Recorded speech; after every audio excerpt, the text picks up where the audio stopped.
Bueno, muchas gracias a los amigos, amigas oyentes. Dentro de mi hoja de vida, soy periodista radiofónico y tengo un programa de radio todos los jueves desde hace varios años. Entonces, si es que les digo, amigos oyentes, es porque ahora mi programa de radio lo doy igualito a esto, es decir, sentado frente a la computadora. Hoy día quiero hacer una presentación sobre educación en época de coronavirus. Y el mundo, el subtítulo que le he puesto es El mundo frente a reinventarse. Es decir, ¿qué nos va a tocar hacer después de que esto pase, si es que esto tiene una forma de pasar alguna vez? Algunos mitos.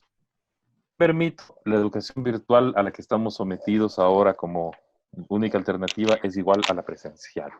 Y algunos mitos, padres de familia que dicen yo pago por 8 horas de clase, o padres de familia o la sociedad que dice los profes trabajan menos. Y gente que nos dice nos mandan demasiados deberes. Ahí tengo que desmontar estos mitos. Primero, la educación virtual no es igual a la educación presencial.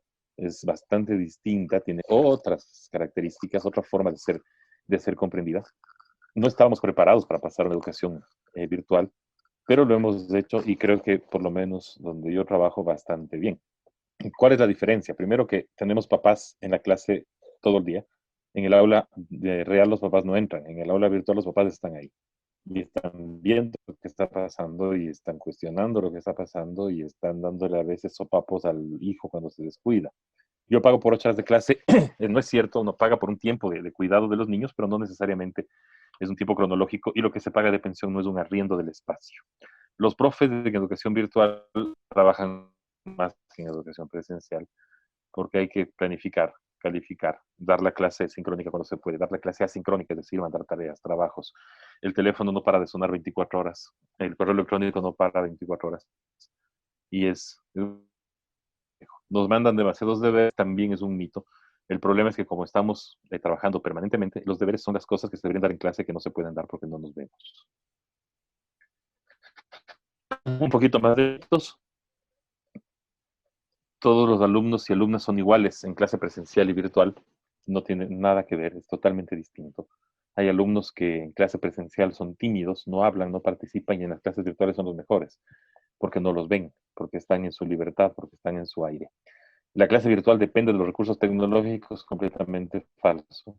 Hay clases virtuales que están extraordinariamente bien a través de WhatsApp o a través de SMS o de mensajes de texto.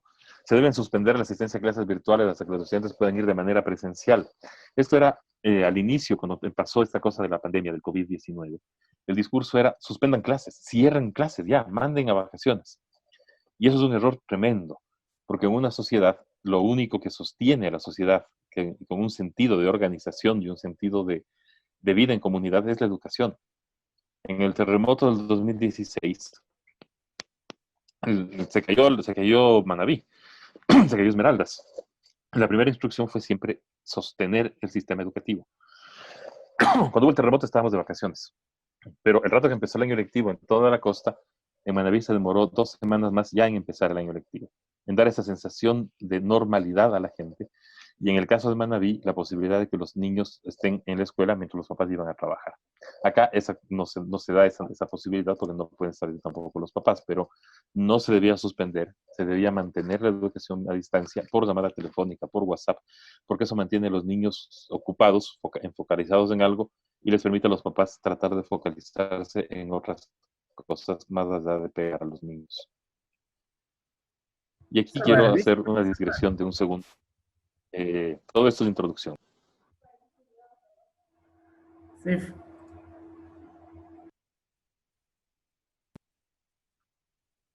Me salió un cosito que decía que estoy silenciado. sí, por un segundo ahí hubo un problema porque había otro Ya micrófono. estoy hablando otra vez. Perfecto. ¿Qué es la educación formal? Y aquí va una pregunta para los que les interesa la educación. ¿La educación formal es una guardería para niños hasta los 18 años? Porque claro, los niños no molestan, están en un lugar, entregan los 3, 4 años, se les entrega a los 18, no molestan, no hacen nada, el sistema económico puede funcionar y los papás no tienen de qué preocuparse. Si no hubiera educación formal, física, lo que está pasando ahora, los papás tendrían a sus hijos todo el día en la casa, lo que está pasando ahora, y verían lo que sucede cuando no hay esta educación formal. Entonces, imaginarse una sociedad sin escuela formal a la que los niños puedan ir es bastante complejo, porque la realidad económica, financiera, el sistema como está establecido, nos dice que los niños tienen que estar en un lugar para que los papitos puedan producir. Si esto no sucede, tenemos problemas. La pregunta del millón es: ¿qué educación es la que estamos buscando? Yo estoy hablando siempre, cuando hablo de educación, de la educación inicial, general, básica, media, superior y bachillerato. ¿Qué, ¿Qué educación queremos? ¿Qué educación estamos dando ahora a nuestros chicos, o en qué educación daba nuestro sistema? Una educación que nos prepare, uno, para la educación superior, y dos, que nos prepare para la vida. La educación superior muchas veces dentro del imaginario era vista como la única posibilidad de ascenso social. La única posibilidad de cambiar de un estado social a otro era a través de la educación superior. El que te digan licenciado ya te daba unos privilegios importantísimos y unas oportunidades únicas. Ahora, con los avances tecnológicos y los avances de la educación superior, ya mínimo tienes que ser máster, porque si no, ni siquiera te contratan, ¿no es cierto? Pero esta es una pregunta que hago a la gente que le interesa la educación y que discute de educación, que entiendo que somos los que estamos presentes acá. ¿Qué tipo de educación queremos? ¿No es cierto? Una educación que nos prepare para la educación superior, que no sea el camino para la guardería hasta los 25, o una educación que nos prepare para la vida. Hagamos un poquito de historia para poder ir al futuro. Vamos a retrotraernos al Ecuador año 2005-2006. Tasa de asistencia, educación general básica 70%, bachillerato 40%. ¿Cuáles eran las causas de esta barbarie? Primero, el bachillerato era muy bajito porque, entre otras cosas, cosas imaginarias, dentro del imaginario, digo, de la gente. Al terminar el sexto grado de básica, el sexto grado anterior, uno tenía una ceremonia de graduación. Le ponían un gorrito, una capita, y había cóctel con los abuelitos. Entonces, en el imaginario, sobre todo rural, ese era el término de la educación. Ya se graduó, ya le di lo que podía dar. 12 años, el niño salía de la educación. Número dos, no había colegios de bachillerato. En Quito, el último colegio de bachillerato construido antes de la década pasada, se construyó en el año 1986. No había oportunidades de colegios porque no había colegios. Era un sistema educativo expulsor, un sistema educativo que lo único que buscaba era mano de obra barata. Te formo hasta sexto grado, sabes sumar, sabes restar, puedes ir a trabajar, puedes dedicarte a las tareas de mano de obra. Y había muchas barreras de acceso. Barreras de acceso, es decir, lo que no permite a alguien entrar a la escuela. ¿Cuáles eran las barreras de acceso más fuertes en el Ecuador? Sobre todo eran económicas. En algún momento, en el año 2009, más o menos, 2008-2009, se hizo un recorrido buscando precisamente los niños que no iban a la escuela. Y se encontraban cosas terribles, como que el niño no iba a la escuela porque no tenía zapatos y le daba vergüenza ir sin zapatos, porque no tenía cuadernos. En el Oriente fue un caso muy curioso porque era el hijo del profesor el que no iba a la escuela, porque no le alcanzaba el sueldo para mantener y darle el libro y darle el mejor cuaderno y los lápices y demás. Era un tema absolutamente financiero, aparte de este imaginario. Claro, el imaginario ayudaba a sostener, si es que además no tienes cómo pagar, pues bueno, entonces mejor ya digamos que le graduamos. Para romper las barreras de acceso hay que implementar política pública, no hay otra forma. El Estado es el único que puede garantizar derechos. La sociedad civil puede ayudar, pero el que garantiza los derechos y es custodio de derechos por definición política es el Estado. Primera ruptura de barreras de acceso, la gratuidad. Es decir, que a los niños no les cueste ir a la escuela, que a los papás no les cueste ir a la escuela. En el Ecuador, la educación pública era pagada hasta el 2007. Se había inventado una cosa que se llamaba bono de contribución voluntaria, en la que los papitos tenían que pagar $25 voluntariamente, quien lo pagaba no iba a la escuela, $25 por niño. Entonces, claro, no era gratis. Había otra cosa, los profesores, no todos los profesores eran pagados por el Estado. Había lugares en que el profesor de matemáticas era pagado por los papitos. Había que hacer vaca para pagar al profesor. El baño lo donaba la reina de la zona y las gradas del bar, de la entrada al bar, el prefecto. Entonces no había gratuidad. Segundo, los libros de texto no se entregaban gratis y no se entregaban de todas las materias. De hecho, había un gran mercado de libros de texto en el sector público que lo hacían los propios profesores. El profesor hacía su libro, lo vendía y con eso bueno, se sostenía el profesor que también tenía sueldos miserables, pero era un problema de barrera de acceso. Si yo no tenía para comprarle el libro al profesor, me jalaba el año. Grandes autores de libros como Coquito Le y demás pudieron tener una importantísima un importantísimo crecimiento financiero con esta venta de libros de texto puerta a puerta, escuela a escuela. El desayuno escolar existía en la época, desde la época de Lucio Gutiérrez, que era un desayuno escolar muy gracioso, porque los días de clase son 200 y con Lucio se daban más o menos 60 días de desayuno escolar, y dependiendo del lugar al que iban. O sea, había lugares donde se daba, lugares donde no, era una cosa bastante desastrosa. Y había niños que iban a la escuela por hambre, porque no tenían para comer. Una política importante de construcción de nuevas escuelas, con un enfoque hacia el bachillerato. Si no había bachilleratos, era imposible pedir que la tasa de bachillerato suba. ¿Sí? Los objetivos de desarrollo sustentable, los objetivos del milenio y el Plan Nacional de Gobierno establecía una universalización del bachillerato.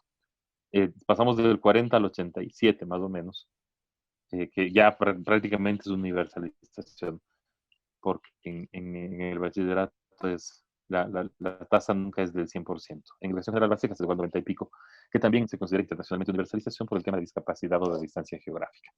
Entonces, se construyen nuevas escuelas, se cubre la gratuidad, se entregan libros de texto, se da desayuno escolar, se da los uniformes, que tampoco estaban contemplados, y se revaloriza el rol del docente.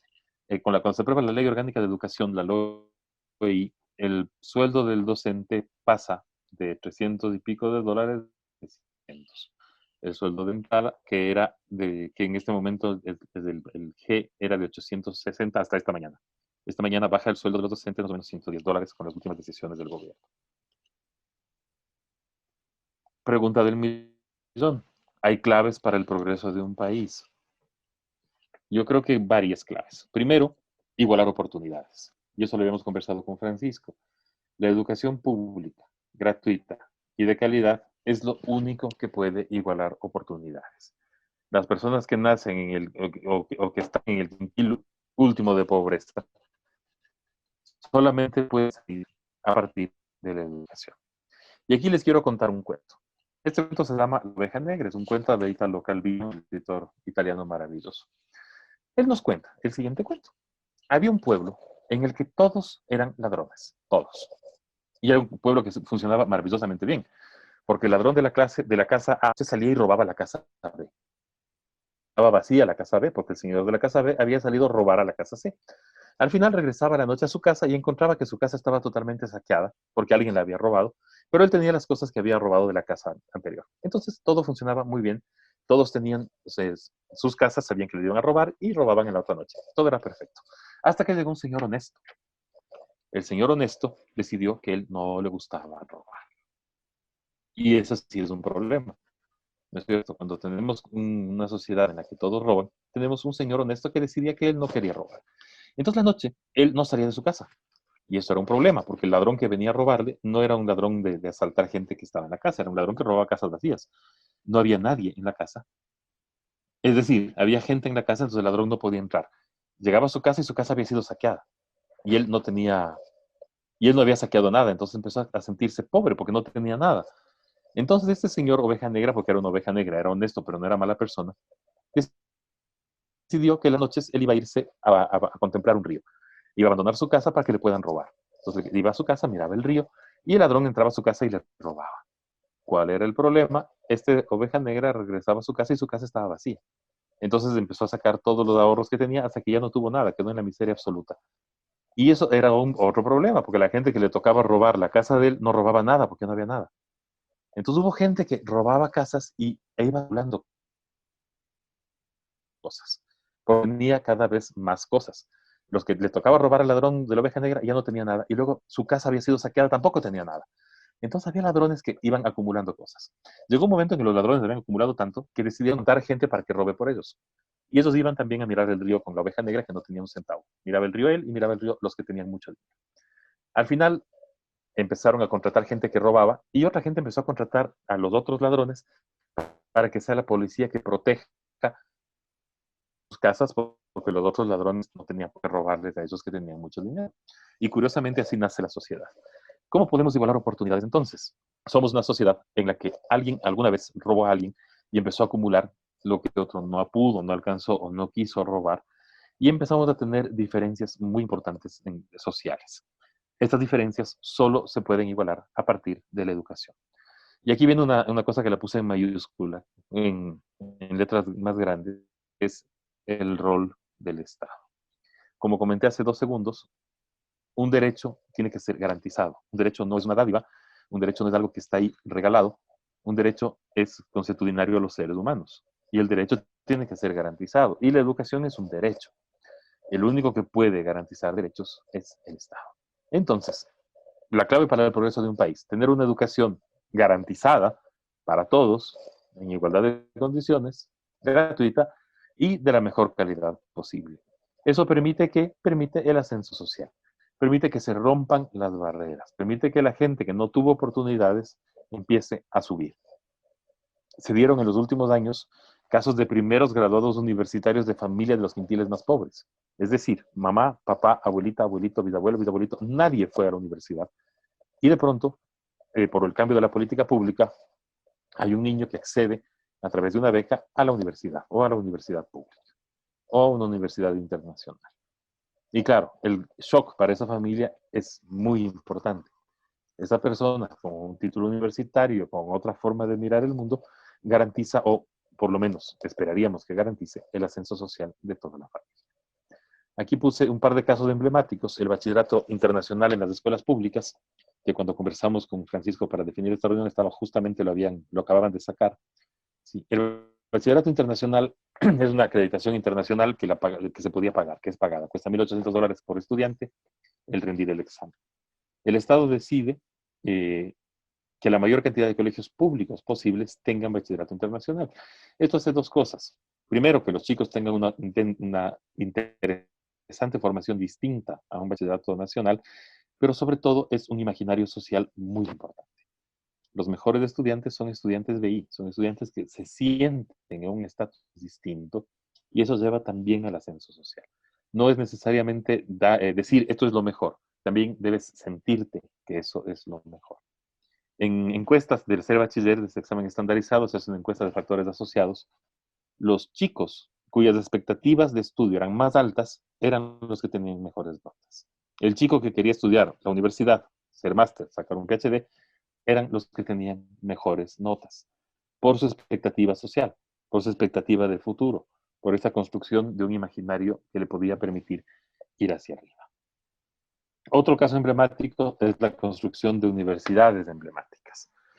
Se construyeron 4 universidades, la Universidad Nacional de Educación, que lo que busca es mejorar el rol del docente, mejorar la calidad de la educación ecuatoriana y ser un tanque de pensamiento alrededor de la educación. Está ubicada en Azogues.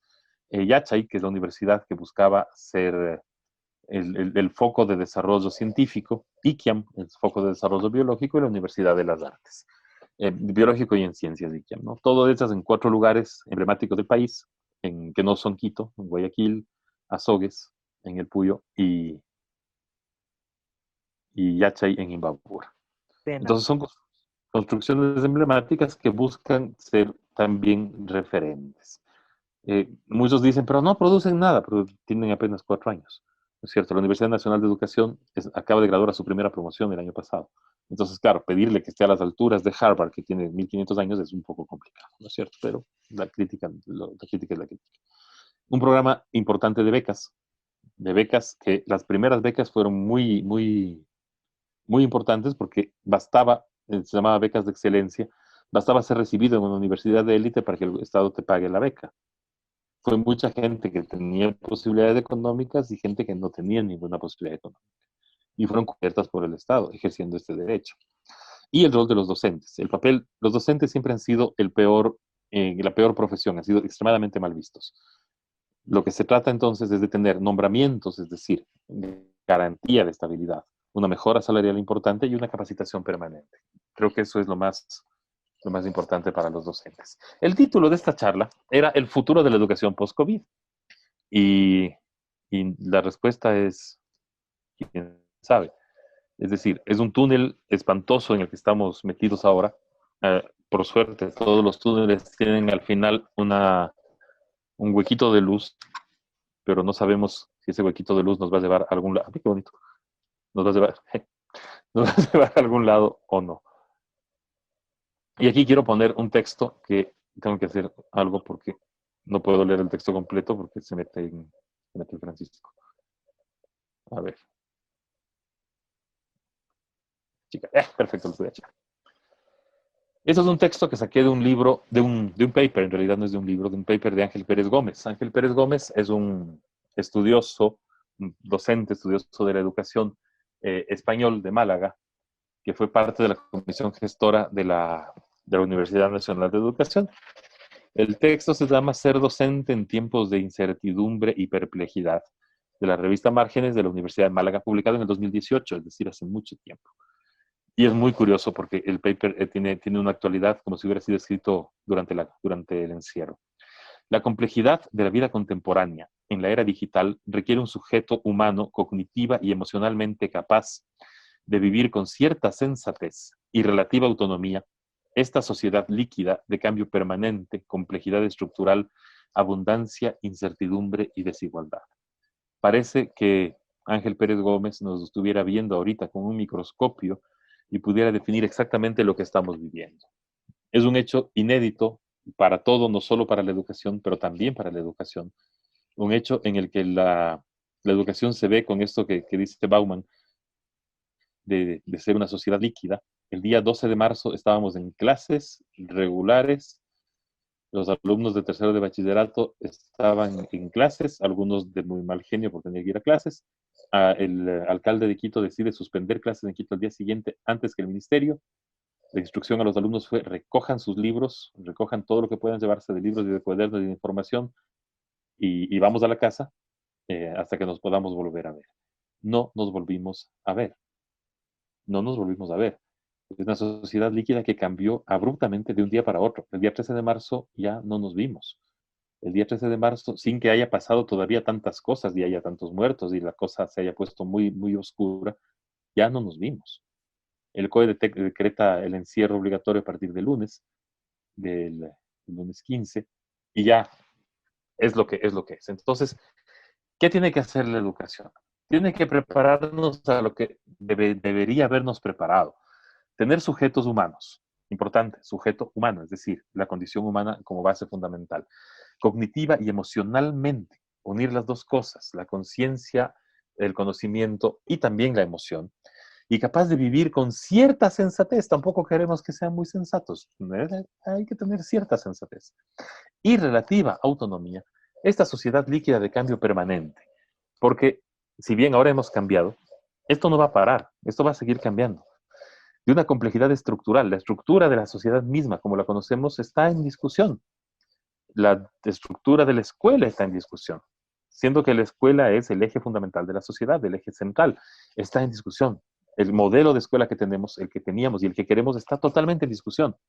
¿Tiene sentido volver a clases presenciales en todos los años? ¿Tiene sentido volver a vernos? ¿Tiene sentido tener una escuela que tenga a los niños 8 horas diarias? Para la sociedad de producción tiene todo el sentido del mundo porque si no los papás y las mamás no podrían producir, no podrían salir a producir. Educativamente, ¿tiene sentido? Son preguntas nada más. Una complejidad estructural de abundancia, de incertidumbre y de desigualdad. Las dos palabras claves, abundancia y desigualdad. Somos, bueno, hasta antes de esta pandemia éramos el territorio más desigual del mundo y ahora creo que es peor aún. Y de incertidumbre, por supuesto, no sabemos qué va a pasar, no sabemos qué va a pasar mañana, no sabemos si mañana vamos a poder salir a comprar comida, no sabemos si nos va a bajar el sueldo, no sabemos qué va a pasar. Entonces, tenemos que preparar a jóvenes que vivan esta sociedad de incertidumbre que va a durar, que no se va, que mucha gente muchas veces dice, bueno, cuando se acabe la pandemia nos vemos, nos vamos al cine.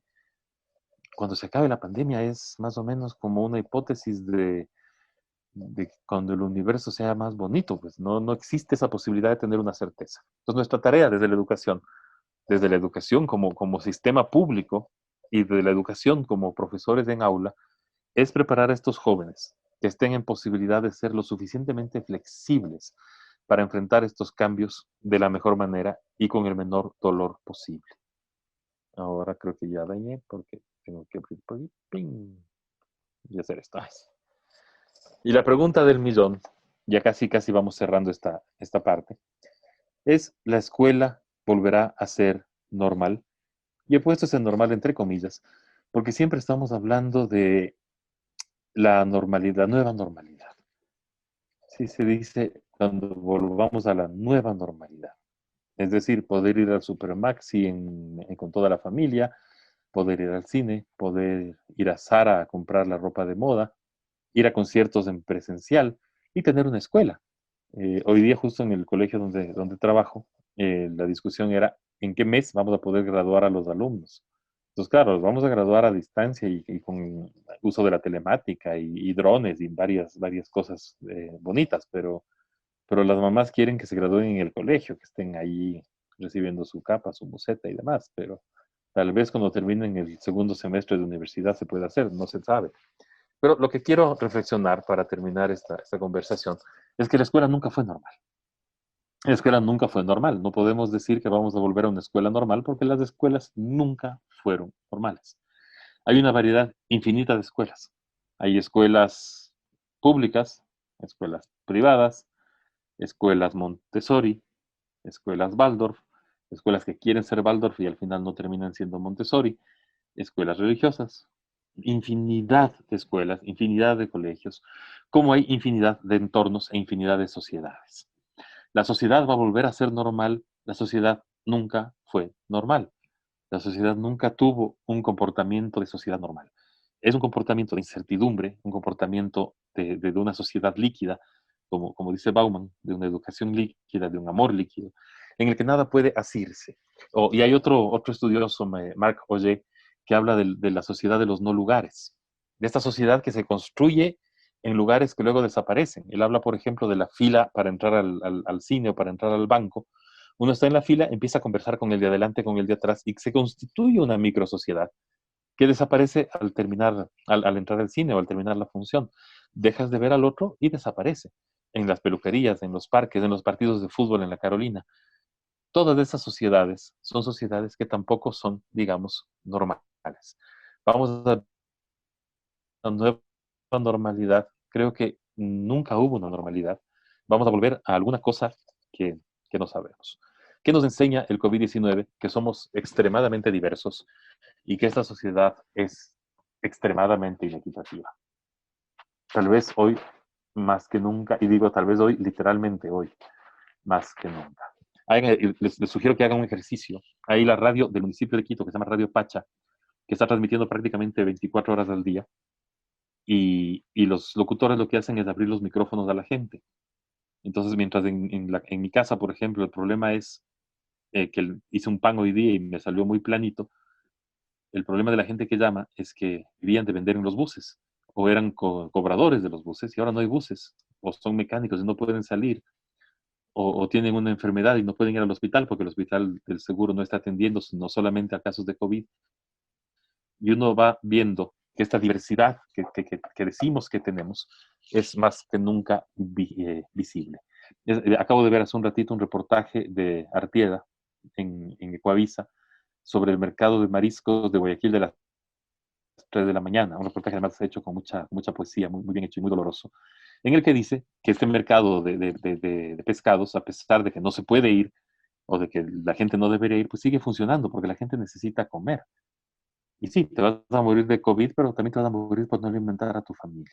Entonces nos está enseñando esta pandemia que somos extremadamente diversos y que somos extremadamente inequitativos y que no siempre tenemos formas de resolver los problemas. Otra pregunta, ¿la teleeducación es para todos? La respuesta es en principio sí, pero necesitamos que también hay ciertas condiciones que deberían cumplirse. El acceso, en primer lugar, básico, ¿no es cierto? Yo he visto, converso mucho con profes fiscales y he visto profes que los alumnos ponen tarjetas en el teléfono para poder mandar WhatsApps una vez a la semana para recibir los deberes y mandar los deberes, con un esfuerzo, pero no me quiero ni imaginar hacer un ensayo por WhatsApp para poder mandarle a su profesor y el esfuerzo que significa para el profesor calificar un ensayo en WhatsApp. Y puse 3 casos que los conozco sobre teleeducación en lugares en los que probablemente sea mucho más fácil dar ese salto. Uruguay y Argentina, los más conocidos, el Plan Ceibal de Uruguay y el Plan Conectar de Argentina. En Bolivia se hizo una entrega masiva de portátiles, no hubo un plan pedagógico atrás. El de Uruguay y el de Argentina fueron muy interesantes. Las evaluaciones decían que los resultados de las pruebas estandarizadas no mejoraban. No mejoraban en lengua, no mejoraban en matemáticas, no mejoraban. No eran mejores si tenían una laptop o no. En lo que sí mejoraban era en alfabetización digital, en el uso de la tecnología. Pues ahora Uruguay es un país chiquitito que permite que se pueden entregar las portátiles del plan Ceibal a todos. Y en Argentina es mucho más grande, pero también se hizo un gran esfuerzo para entregar estas herramientas. Para ellos dar el salto a teleeducación seguramente fue mucho más fácil. Ya los niños sabían manejar computadoras, tenían una en la casa, se podían conectar a internet y podían hacer estos ejercicios. En Argentina, no mentira, en Uruguay había un proceso bien interesante de socializar la enseñanza de inglés a través de teleeducación, precisamente por las dificultades de docentes de inglés y demás. Se reunían varios colegios y había un profesor que daba las clases. Y para terminar, en vista de que soné absolutamente pesimista, pero cuando hice la presentación estaba más pesimista todavía, ahora ya estoy más optimista. Jorge Enrique, un poeta ecuatoriano, decía siempre que hay que vencer el pesimismo histórico que nos determina que lo que estamos viviendo nos puede llevar al pesimismo, desde el optimismo geográfico de ver el país en el que hemos nacido, de las montañas, el mar y esa esperanza que tenemos en lo verde y en lo azul, que nos permite pensar que a pesar de que la historia nos diga que estamos condenados como las especies de 100 años de soledad, también nos dice que podemos salir y que habrá una segunda oportunidad sobre la tierra si le damos esa oportunidad a la educación. Muchas gracias, Freddy. Em, Quiero hacer una introducción a Freddy. Es poeta, es escritor, profesor, educador de este país y es un gusto muy especial tenerlo acá. Muchas gracias, Freddy, por esa presentación. Creo que abarca bastantes ideas, ¿no? Es como un tramo histórico un poco de las últimas décadas que hemos visto en la educación. Y algunas preguntas me surgieron y me parece que hay también personas aquí en el chat que están interesadas en hacer unas preguntas, pero yendo un poco a la historia que contaba de la oveja negra de Italo Calvino, em, no hay una posibilidad de que también estas estructuras educativas tengan una influencia en general la desigualdad, en el sentido de que las personas que lograron amasar más eventualmente optaron por sistemas educativos que representaban o eran más afines a, a ese tipo de educación y eso eventualmente sigue perpetuando de alguna manera una brecha en el tema de conocimientos, porque un poco lo que hablamos la anterior semana es, claro, si, digamos, todos reciben ese bachillerato internacional, pero no todos tienen la misma alimentación, entonces es difícil competir en algo así parecido. Entonces, no sé si es que puede haber, aún así el Estado tome este rol de facilitar, de proveer acceso a una educación, no es como también un poco eh, tal vez contraproductivo tener un mismo sistema curricular para personas que no son iguales. A ver, el sistema educativo responde a un sistema social. Vivimos un sistema social absolutamente inequitativo, sí, sin lugar a dudas. El problema de la falta de alimentación y de la desnutrición es un problema muy grave y que ocasiona falta de aprendizaje. Un niño que está desnutrido jamás va a llegar a aprender lo que un niño que ha sido bien alimentado, por definición biológica. Entonces, ¿cuál es el problema? ¿O cuál es la ventaja de esto? El Estado debe garantizar el acceso a la educación gratuita, de calidad y universal. Debe garantizarse, eso es un derecho. Todos tienen derecho a tener la mejor calidad posible sin tener que obligatoriamente pagar. ¿Esto es un problema para la sociedad? Probablemente sí, es costoso. El bachillerato internacional costaba 3 millones de dólares en la costa y otro tanto en la sierra. Es costoso, no es muy barato. A la sociedad le cuesta. A la sociedad le cuesta pagar profesores. A la sociedad le cuesta construir escuelas y mantener escuelas y poner transporte y desayuno, sin duda. Pero alguien lo tiene que hacer. Es decir, yo nací en una casa en la que pude ir a una escuela privada. soy una buena onda, bienaventurado, qué suerte. Mi vecino nació en una escuela que no pudo, en una casa en la que no pudo pagar para ir a una escuela privada. Tiene derecho a la mejor educación posible, sin lugar a dudas. ¿Quién la tiene que brindar? El Estado. No lo puede brindar nadie más que el Estado, porque los derechos tienen que ser garantizados por el Estado. La sociedad civil puede tener muy buena voluntad y puede construir la fundación de la Lotería Nacional en Guayaquil, una escuela maravillosa, costaba creo que $15, que acaba de cerrar, porque la sociedad civil no puede mantener, no se venden votos de lotería, la Junta de Beneficencia no tiene ingresos y no puede mantener una escuela. Una escuela que ayudaba a romper las brechas, sin duda, pero no la puede mantener. El Estado, en principio, debería poder mantenerla. Establecer el bachillerato internacional para todas las escuelas del país, como era el objetivo político inicial, era imposible, por costos y por lo que acabas de decir. Es un programa de élite. Entonces el Estado tiene que garantizar a todos la mejor educación posible en un bachillerato nacional. Si además de eso se puede ofertar un imaginario que te permita ver más allá hacia la posibilidad de lograr algo que es imposible, lo que soñabas imposible en tus condiciones, pues está muy bien. La Universidad Católica acaba de abrir desde este semestre para los estudiantes de colegios BI, no importa si sacaron o no el diploma, el proceso de admisión sin necesidad de examen. Sí, lo resolvieron ayer. Entonces, claro, los colegios públicos, los alumnos de colegios públicos ya no tendrían que dar el examen para entrar a la católica. Es algo interesante y además hay una rebaja de aranceles del 35%. Entonces, es interesante. El mundo ideal sería el mundo en el que todos tengan acceso a la mejor educación. Nuestra inequidad nos obliga a pensar que el Estado tiene que garantizar la mejor educación. Yo trabajo en un colegio privado, yo soy rector de un colegio privado. Tenemos barreras de acceso. Al colegio puede entrar quien paga la pensión. Si no pagas la pensión, pues no puede entrar. Tengo un programa de becas muy amplio y muy grande, pero no es universal, ¿no es cierto? Porque no lo puedo hacer, porque es un colegio que vive de las pensiones. El Estado necesita dar estas oportunidades para quienes lo requieran, digamos, y la educación lo requiere todo el mundo.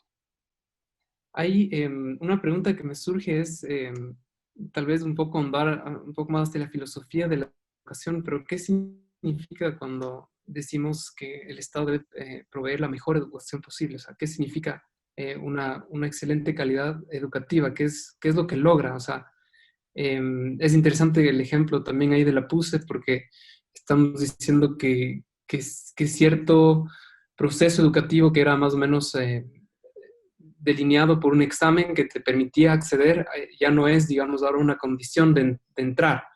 Entonces, ¿qué estamos buscando en realidad con la educación? ¿Es pasar esos exámenes para ingresar a la universidad o desarrollar un ser humano, como decíamos antes en su presentación, que sea autónomo, con cierta certeza y un poco preparado para estructuras líquidas de incertidumbre?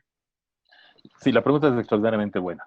Eh, ¿Qué pasaba hace 13 años y un poquito más? La educación era completamente desigual en los colegios públicos. No había un mínimo de conocimientos, un mínimo de que garantice algo. Había 35 figuras distintas de bachillerato. 35. A veces cuando pensamos en los bachilleratos decimos, no, el ciencias, físico y químico. Sí, estos también había. Pero había el bachillerato en zapatería, el bachillerato nocturno, el bachillerato indígena. Había 35 figuras. Alguien que obtenía un título de bachiller en zapatería había tenido 1 hora a la semana de lengua. No sabía escribir ensayos. Alguien que estuvo en sociales tuvo 6. Tenía ventajas posteriores. Entonces, una de las políticas iniciales era unificar el bachillerato, que todos los niños, los jóvenes del país, salgan con más o menos la misma formación o los mismos básicos comunes. Tratar de igualar, probablemente en conocimientos, poner una vara de mínimos comunes que garantice que el título sea el mismo y que signifique lo mismo. Más allá de eso, hay muchas otras cosas que no se pueden medir, por supuesto. El objetivo final, y esto tal vez es una infidencia, era primero igualar en los mínimos comunes y luego sí romper, y que cada escuela pueda construir sus propios procesos de aprendizaje. Había una cosa que se llamaba el índice de calidad de la educación, que permitía, como índice de calidad de la educación, que la escuela diseñe o que el colegio diseñe su propia ruta de aprendizaje, siempre que garantice cumplir con los mismos. Eso quedó diseñado y listo para ser implementado, lastimosamente lo abandonaron ahora. Y eso permitía lograr esta desigualdad o este ir hacia arriba, buscar hacia arriba, dentro de los mínimos imprescindibles. Claro, ¿no? O sea, digamos que entonces ahí filosóficamente hablando lo que queremos es que en la sociedad haya, digamos, un mínimo estándar en el que estamos de acuerdo en que deberíamos poder, digamos, relacionarnos entre seres humanos y de ahí, digamos, de alguna manera dejar a las personas que sean libres, ¿no? En su educación, que crezcan. Y me queda esta duda, ¿no? De cómo un currículum, o sea, me parece interesante traer este ejemplo, ¿no? De que antes, hace 2 décadas, había 35, 37 diferentes tipos de bachilleratos, em, que tal vez en la práctica respondían a cosas completamente diferentes de las que estamos hablando ahora, pero te da una sensación de diversidad, te da una sensación de que tal vez hay personas que querían algo y otras que querían otra cosa. Sí, pero Em, eso es cuando puedes elegir, Francisco. Eso es ajá, cuando puedes elegir. ajá, Cuando la sociedad te condena, es otra cosa. Si yo estoy condenado porque soy pobre, te cuento un caso. Manaví, Cantón Santana. Había dos colegios, uno de mujeres y uno de hombres. El de mujeres era especialista en costura y el de hombres era especialista en sastrería. Esas eran las dos figuras, costura y sastrería. Todos los bachilleres de Santana, pueblo de pescadores, tenían que ser o sastres o costureras, porque la educación no te daba para más. No podías presentarte un examen para la universidad, imposible. La universidad pública te exigía, si querías ser periodista o ser abogado, ser sociales. Y tú aparecías con un cartón de bachiller técnico en costura. Y no me estoy inventando, esto es absolutamente real. Porque además en el pueblo resulta que lo que necesitaba es el bachillerato técnico en pesca, por ejemplo, o en mecánica. En Galápagos no había bachillerato técnico en mecánica. Los mecánicos, cuando se dañaban los motores de los barcos, eran importados del continente. Entonces, estas cosas suenan en el discurso súper bonitas. Sí, todo el mundo tiene derecho a hacer lo que quiera. Pero si no tienes las posibilidades reales de hacer o lo que quieres, o si no sabes que existen otras posibilidades, estás condenado. Entonces, el planteamiento es un mínimo común que te permita, si vives en Santana y tienes buenas notas y tienes una buena disponibilidad para aprender, ir a la universidad y ser astronauta. Fantástico. No estar condenado por el lugar en el que naciste y por tu condición social.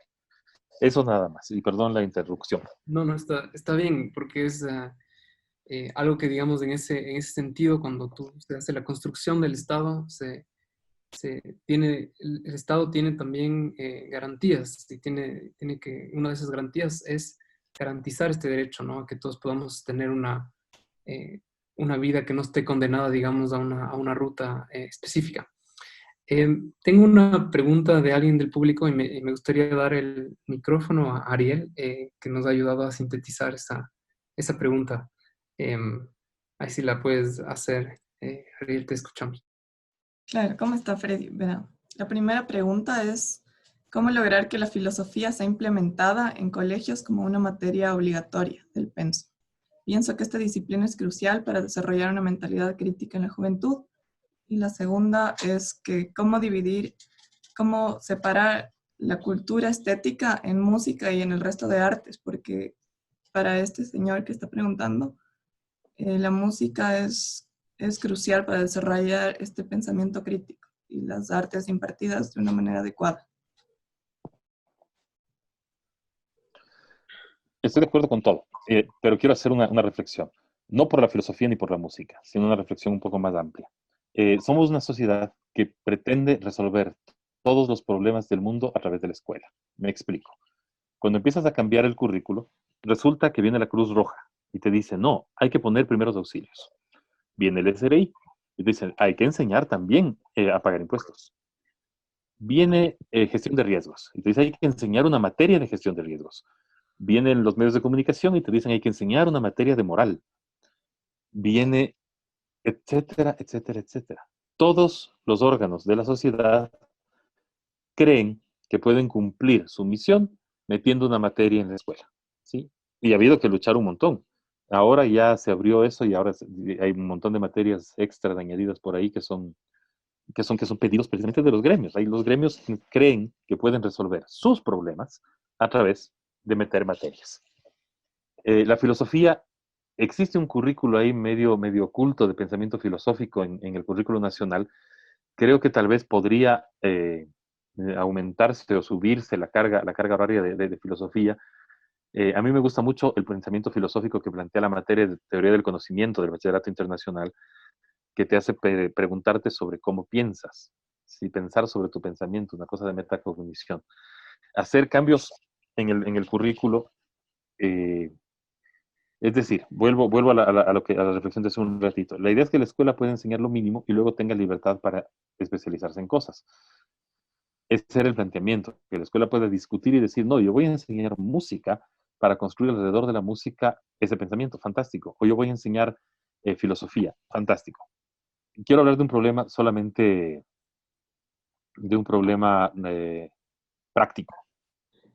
En el Currículo Nacional de Ecuador se plantea la enseñanza de educación física 5 horas. Un día viajé a Lima a una reunión de gente que habla de estas cosas de educación. Y en Lima en Perú tenían un problema enorme. Por el tema de la salud y demás, habían decidido poner 2 horas a la semana de educación física. ¿Dónde radicaba el problema? Hace 10 años habían sacado del currículo de educación física y las universidades dejaron de formar profesores de educación física.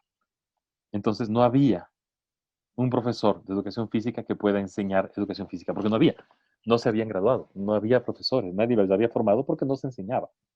Entonces, claro, cuando decimos hay que enseñar música, fantástico. La formación de docentes de música existe a través de la Universidad de las Artes y de la UNAE, que se estaba trabajando en un trabajo conjunto para crear los primeros profesores. Pero hablamos de 3.000 colegios, 3.000 escuelas públicas a nivel nacional. Bueno, un poco más. Entonces es un poco más complicado que eso en el discurso. Estoy de acuerdo, en la parte conceptual estoy súper de acuerdo. Debería enseñarse mucha más filosofía, debería enseñarse mucha más música dentro de las artes estéticas. Por supuesto que sí. ¿Cómo hacerlo? Eso ya no sé. Me recuerda mucho cuando estaba estudiando en mi maestría en filosofía de la educación y hay un filósofo que se postulaba que podías enseñar todas las materias a través de la música y gastronomía, o sea, digamos, de clases de cocina. Y en esas dos materias podías enseñar todo el resto. Era algo bastante fascinante. Que como un proyecto, pensaría que en el futuro fuera interesante tratar de implementar alguna cosa así. Hay una pregunta que también me está escribiendo Sara Nieto, que tiene un caso particular también que me gustaría darle ahora el espacio para que pueda hacer su pregunta. Sara, te escuchamos. Hola, buenas noches. Gracias por el espacio. La pregunta la hago desde un contexto muy particular, pero complejo, que es la Amazonía. Por mi tema de investigación de maestría, estoy trabajando un poco el modelo junto a la nacionalidad guaraní, el modelo propio de educación. Sí, que están, digamos, en un intento por construirlo desde las bases. Y una de las críticas, digamos, que he recogido es una crítica a la escuela desde la lógica institucional, ¿no? Al tema de la educación intercultural bilingüe, que a veces no recoge ciertas dinámicas comunitarias, digamos, estas otras formas de aprendizaje, en cuanto a poder aprender desde caminar el bosque, desde los cantos, desde el compartir con los ancianos, etcétera. Y un caso particular, por ejemplo, es la unidad educativa Toñe, que es un internado, ¿no? Entonces, que la gente de la comunidad, de las comunidades aledañas, se queda de lunes a viernes en una institución, contrario a sus lógicas de movimiento permanente, de casa, de recolección, de compartir comunitario. Pero bueno, digamos que ha sido instituido así. Ahora bien, después de la pandemia no hay esta opción. El acceso al Internet es limitadísimo. Entonces no hay una escuela con esta lógica institucional. Tampoco hay la posibilidad de crear una red desde lo virtual para la educación. Y el tema también de la escuela comunitaria tampoco está. Entonces mi pregunta un poco es, ¿cuáles son las opciones para estos contextos que yo sé que son muy particulares o tal vez muy distantes de las lógicas de las que estamos acostumbradas, pero que sí me planteo como una interrogante y como una preocupación. Eso. Gracias. Listo, Sara, muchas gracias. Es una discusión súper compleja, porque por un lado tenemos que la educación busca igualar oportunidades, en principio, ¿no es cierto? Entonces, alguien de la comunidad Guau también debería tener la posibilidad de ir a una universidad y debería tener mínimos posibles para que pueda aprobar un examen de ingreso y pueda ser becado en la San Francisco, por ejemplo, o cualquier otra universidad. Pero también se requiere hacer toda la formación respecto al propio modelo intercultural. El Ministerio de Educación sacó hace algunos años el modelo, el MOSEIP, que es el modelo de educación intercultural bilingüe, que tiene su versión guaurani. En principio se lo trabajó con las comunidades, en principio hay normativa que permite que este proceso se lleve a cabo en las comunidades. No sé cómo se está aplicando. Yo hace 3 años no tengo ningún acercamiento a nada del ministerio. No sé cómo está funcionando, pero en principio quedó implementada la posibilidad de trabajar en los círculos, de que la enseñanza sea cíclica, de que no se evalúen los años, sino más bien alrededor del proceso de aprendizaje conforme vayan aprendiendo los ciclos de la cosecha y demás. Entonces, no sé si esté funcionando o no. Con respecto a qué hacer ahora, no tengo ni la más remota idea. Ya hay un caso primero de COVID en los Guau. Hay un caso también, bueno, hay otro caso en otra comunidad más adentro que es mucho más complejo porque las lógicas de la comunidad frente a la enfermedad son distintas y frente a la posibilidad de permitir el ingreso del Mishu blanco que venga a participar de la comunidad es distinta. Entonces, creo que lo que ha hecho esta pandemia es desnudar lo abandonados que estábamos en todas partes, y en la Amazonía más que en ningún otro lado. El Estado no ha podido dar una respuesta, es decir, el internado que funciona de lunes a jueves para que puedan ir el viernes, sábado y domingo para su comunidad, para tratar de hacer su vida comunitaria, era una respuesta que se da, sí, desde la lógica institucional, pero desde la lógica de tratar de proveer oportunidades también en el mundo occidental, invasivas las dos cosas. ¿Sí? Lo que digo es que esta pandemia nos evidencia en un vacío. El Estado, ni la sociedad civil, ni las escuelas pueden dar una respuesta a lógicas tan complejas como cómo hacer teleeducación en la Amazonía en lugares donde no hay luz, porque en el Ecuador todavía hay muchos cantones que no tienen luz eléctrica. Entonces, ¿cómo sostener ese tipo de educación ideal en un lugar en el que es imposible llegar? Pues es muy complejo. Muchos eh, ideólogos de la educación italianos, por ejemplo, que estaba leyendo justo ahora, decían que el tema de la educación, de la teleeducación, no es el problema, porque la escuela no está solo para ver contenidos, la escuela está para socializar, para hablar con el otro, para jugar con el otro niño. Y que ese problema de la teleeducación, más allá de que no logremos completar contenidos, o en Amazonía, más allá de que no logremos completar contenidos, lo que estamos haciendo es evitando la experiencia de socializar con el otro. En la Amazonía, vital, las personas que vivían en el internado, que si mal no recuerdo, un internado que tenía 2 bloques, uno de niñas y uno de niños, y profesores que tenían que vivir también ahí, están perdiendo esa oportunidad de contacto y están ganando la oportunidad de contacto en la comunidad, que puede ser distinta. Entonces, no hay una respuesta. Yo, desde mi rol de profesor urbano ahora, no tengo una respuesta. Me nacen muchas inquietudes, quizá más inquietudes que a ti mismo, porque conozco el proceso de construcción del modelo intercultural bilingüe y sé que los modelos tienen que implementarse y que de la implementación en territorio depende. Y sé que los profesores guaos, por ejemplo, no han sido posicionados los ganadores de concurso y que hay abandono en las escuelas también de docentes, no hay suficientes profesores. Entonces es una realidad muy diversa que esta pandemia lo que ha hecho es evidenciarnos. Nos ha desnudado frente a realidades que pensábamos desde la centralidad que estaban funcionando. Muchas gracias, Freddy, por la respuesta. De mis propias experiencias, también viajando a las comunidades Shuar, no he tenido tanto contacto con Guarani, pero sí, hay una red ahí de complejidades que es definitivamente interesante poder ahondar, ¿no? con la pandemia hay muchas de estas preguntas. Estamos llegando a la hora más o menos y hay unas pocas preguntas más que nos gustaría hacerle, Freddy. Encantado. Ariel me parece que tiene una pregunta y también quiere compartir algunas que el público le ha compartido. Entonces, te escuchamos, Ariel. Sí, mi pregunta es que en esta incertidumbre y sociedad líquida, como le llamaba Bauman, Bauman habla de la necesidad de tener valores claros para poder tener como un ancla con toda esta incertidumbre. Todo cambia y lo único cierto es esta incertidumbre y los grandes cambios diarios, digamos. O sea, bueno, digamos, lo único cierto es que nada es cierto. ¿Y cuál cree que son esos valores que necesitamos para tener esta ancla en estos tiempos turbulentos que gente llama que es la década turbulenta, digamos? Sí, muchas gracias.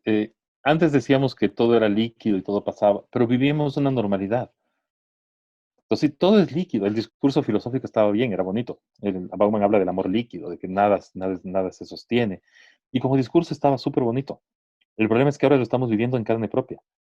Es decir que todo es líquido y poder salir a trabajar, regresar, tomarte una cerveza en el bar y volver a la casa, ir al cine, hacer las compras, contrarrestaba un poquito eso de que la sociedad es líquida. Ahora lo es.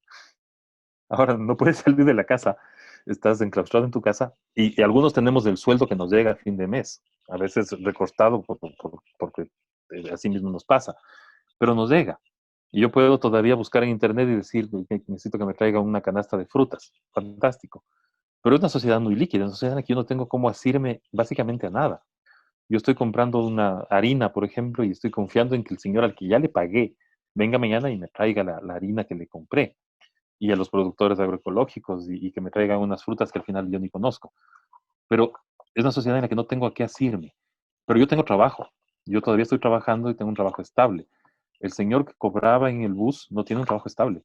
Su sociedad líquida es una sociedad líquida que además, dentro de lo filosófico, de lo líquido, linda con el hambre. Entonces tenemos que formar gente que esté en capacidades y condiciones de sobrevivir de la mejor manera. Formemos emprendedores, podría decir el discurso oficial. Si somos todos emprendedores, ¿quién compra? Es decir, ahorita entran ustedes al Facebook, a los grupos estos de ventas de cosas, y hay actores de teatro haciendo empanadas, hay cantantes vendiendo platos de comida, hay gente intelectual que se quedó sin trabajo y que ahora está dedicada al trabajo manual y te dice que va y te pinta la casa por afuera o te vende amonio cuaternario. Es decir, la sociedad líquida es ahora una realidad. Desde ahora, viendo las necesidades de la gente, cómo poder sobrevivir ante una catástrofe como la que estamos viviendo, creo que la educación tiene que reinventarse a dar las herramientas a los niños y jóvenes para entender estas cosas. Yo en el colegio en el que yo trabajo tengo clases de educación inicial a distancia. Niños chiquititos no saben ni leer ni escribir y están recibiendo clases a distancia y están jugando, bailando y sintiéndose más o menos resilientes, que es la palabra clave, a distancia con la presencia de la profe. Niños de segundo de básica escribiendo la carta de amor para la mamá por el Día de la Madre y que tuvieron que encerrar a la mamá en el cuarto para que no vea la carta que están haciendo. Literalmente uno la encerró. Hubo que llamar al papá para que la libere, pero esos niños son unos niños que están recibiendo experiencias muy distintas a las que tuvimos nosotros. Nosotros teníamos una sociedad que decíamos que era líquida y nos deprimíamos, pero estos niños están viviendo una realidad de una sociedad líquida. Y el sistema educativo tiene, como sistema o como profesores, cada uno, que hacer un cambio, que enseñarnos a vivir con esta incertidumbre, enseñarnos a vivir con que mañana nos dicen estamos en semáforo verde y pueden salir el 50% de gente a los centros comerciales y a los 2 días se dispara a 8,000 muertos y tenemos que volver a guardarnos. Y no sabemos qué va a pasar. La naturaleza nos está dando una lección de que lo que decía Bauman era misteriosamente cierto. No tenemos ninguna certeza. Entonces creo que yo enseñaría, si a mí me preguntan qué tengo que enseñar, y es lo que yo hago en mis clases, hay que enseñar a los niños que nada es cierto, que nada de lo que conocemos es cierto, que tenemos que tener la posibilidad de que, bueno, ya se decía desde hace 10 años, que las profesiones a las que vamos a dedicarnos cuando terminemos la universidad en el 2000 todavía no están inventadas. Y es cierto, y el mundo que vamos a conocer y que nuestros guaguas ahora van a conocer todavía no está inventado. Lo estamos inventando, lo estamos descubriendo, porque ni siquiera lo estamos inventando. Y eso es más complejo todavía. ¿Y quién se iba a imaginar que en el Ecuador el mayor número de ventas de cosas iban a ser guantes que ahora ya no sirven para nada porque ya el COE dijo que no sirven, túneles de desinfección que el COE acaba de decir que no sirven para nada? ¿Hay cuántos empresarios ahorita o emprendedores ahorita haciendo túneles de desinfección que ya no van a servir y nadie les va a comprar? Esas mascarillas, caretas, los tapabocas, esas caretas de plástico, cosas que hace 2 meses era imposible pensar que alguien haga porque nadie necesitaba. Dentro de poco creo que si es que hay algún emprendedor aquí presente, deberían diseñar los lentes que no se empañen con las mascarillas. Porque dicen que hay que poner jabón, pero queda sucio y no se ve bien y al manejar es un poco peligroso. Entonces creo que, por ejemplo, le enseñaría eso a los jóvenes, a descubrir las cosas que no están descubiertas y a ver cómo sobrevivir. Si a mí alguien me vende lunas que no se empañan cuando me pongo esa cosa para salir a manejar el carro, sería feliz. Bueno, no estoy saliendo, yo solo bajo a aprender el carro, no lo manejo, solo lo muevo en el parqueadero y lo vuelvo a dejar. Porque estoy en el límite de la tercera edad. Bueno, no es cierto, un poco más joven. Más joven, más joven. Freddy, y ahí tengo como, yo personalmente, como una pregunta más, que es y voy a tratar de combinarla con una pregunta que también está dentro de los comentarios que nos dejó alguien en el público, Carlos. Es que nosotros la semana anterior hablamos un poco de este ideal de la educación, es que, o sea, el ideal, digamos, más profundo de la educación es que los seres humanos podamos cumplir nuestros sueños. Y por eso me gustó mucho o me resuena esta idea de que lo que hay que enseñar ahora es que nada es cierto y que hay muchísima incertidumbre. ¿Qué lección nos deja la educación en línea? O sea, esta fuerza abrupta de tener que movernos a la teleeducación, a una educación virtual. Es algo que todavía me estoy preguntando, si es que puede ser esto un camino, una nueva realidad para lograr eso que es más profundo de estos sueños. Y claro, también está este argumento que fue expuesto anteriormente de que, bueno, también parte de ser humano es vivir en sociedad, de jugar unos con los otros. Pero me queda esta duda todavía, ¿no? De si tenemos esta herramienta tecnológica, obviamente también haciendo referencia a que no todos tienen, esto podría ser una estrategia del Estado, de tener esta nueva posibilidad de soñar a través del área virtual. Y Carlos pregunta entonces, tal vez un poco tratando de mezclar las dos, ¿cuál cree usted que va a ser el escenario más probable en el futuro de la educación en el Ecuador? Si es que ya en la prepandemia teníamos muy, muy pocas posibilidades de sobresalir a nivel internacional. Em, ¿qué es lo que podemos esperar ahora en el futuro? Esas son las preguntas. Eh, a ver, ¿qué nos ha enseñado la teleeducación? Nos ha enseñado que la presencialidad para muchas cosas no es necesaria. Nos ha enseñado que un tweet que leí el otro día y lo retuiteé también, que me pareció maravilloso, decía, enséñale a pescar a un hombre y tendrá para comer toda su vida, enséñale a usar un webinar y te arruinará toda la pandemia. Porque ahora tenemos webinarios de todo el tiempo y todas las empresas te enseñan a hacer cosas y todo el mundo, es decir, si tienes chance vas a descubrir muchas cosas. Yo he descubierto, entre otras cosas, una de mis nuevas aficiones ya no es ver televisión nacional, sino ver señales de Facebook en vivo. Porque puedo conectar el teléfono a la tele, entonces lo veo en grandotote. Señales de Facebook en vivo, la gente que está transmitiendo cosas desde su propia necesidad. Clases de cómo cortar el pelo. Ayer disfruté una cosa, pero maravillosa. Han sido los 30 años de Atucucho, de esa invasión, que ahora es un barrio acá en el norte de Quito, y festejaban sus 30 años. Y la televisión, un señor que vivía ahí tenía un programa de televisión por Facebook y festejaba los 30 años de Atucucho con los cantantes de Atucucho. Era una cosa maravillosa que jamás en la vida hubiera visto antes de la pandemia. Nuestros niños están empezando a ser acostumbrados, los que tienen acceso a la tecnología, a que el manejo de la tecnología te puede enseñar cosas. Aquí hay dos discusiones posibles. La una es, en teleeducación yo hago como que enseño y él hace como que aprende. porque está en la pantalla y seguramente yo hago como que, o sea, ahorita yo hice como que conté cosas y ustedes hicieron como que me oyeron. No sé. La pregunta es, ¿eso no pasa en la educación real? Creo que es exactamente lo mismo, solo que nos vemos y nos dolemos. En la educación real el profe se para adelante y hace como que enseña y los alumnos hacen como que aprenden. Y luego hacen como que hacen exámenes y el profe hace como que evalúa.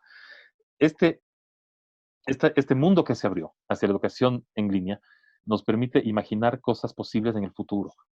Es decir, yo puedo contactar ahorita con un escritor internacional que en la vida real es imposible que lo tenga y ponerlo a una conferencia a mis alumnos porque él también está en su casa aburrido y no tiene nada que hacer y no me va a cobrar y va a estar súper contento de que alguien lea sus libros.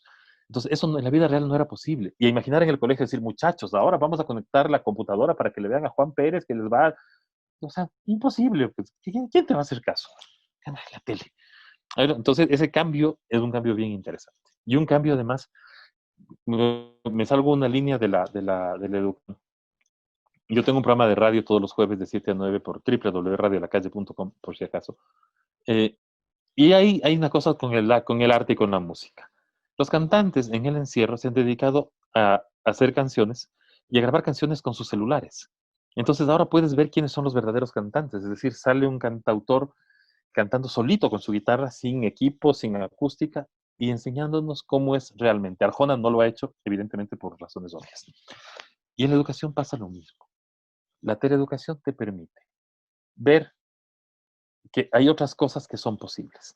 No creo que tenga que ser un modelo único.